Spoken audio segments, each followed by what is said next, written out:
పల్లి పోలీసులు ఇక ఇంటోళ్లకు ధైర్యం చెప్పి పొద్దుగాల 11 గంటలకు పోయిన బన్యాన్న మీద 3:30 గంటలు ప్రశ్నల వర్షం కురిపించారట పోలీసోళ్ళు. టాకీస్ కాడ రేవతి జీవిడిచిందని తెల్లారి తెలిసిందని మైకుల ముంగట ఎందుకు చెప్పిండ్రు? ముందు రోజే తెలియదా? బెనిఫిట్ షోకు రానీకి పర్మిషన్ ఉన్నదని ఎవరు చెప్పిండ్రు మీకు? ఆ పర్మిషన్ పేపర్లు ఏమన్నా తీసుకున్నావా? ఇట్లా శాన్నే ప్రశ్నలు అడిగినరాట పోలీసోళ్ళు. ఇక టాకీస్ కాడ రేవతి శ్రీతేజ ఆగమైన వీడియో అల్లు అర్జున్ అన్నకు చూపెట్టిరట పోలీసోళ్ళు.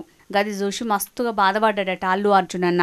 మల్లో మల్క వెళ్తే ఖచ్చితంగా విచారణకు రావాలి అని ఇంటికి పంపించారట పోలీసోళ్ళు. ఖచ్చితంగా వస్తా అని చెప్పి ఇంటికి వచ్చిండట అల్లు అర్జున్ అన్న.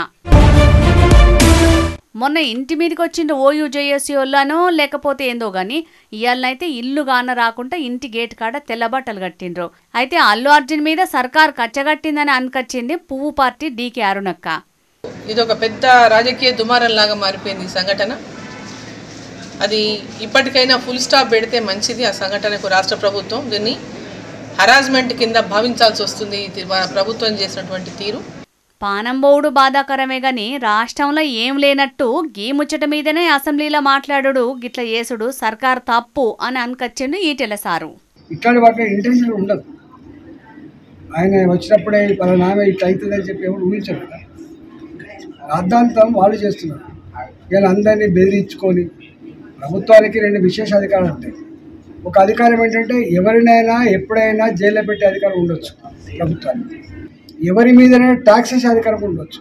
ఏది పద్ధతి చేస్తా అంటే దానికి ప్రజలు ఉంటారు. రాద్ధాంతం చేసేది భారతీయ జనతా పార్టీ కాదు, రాద్ధాంతం చేసేది కాంగ్రెస్ పార్టీ.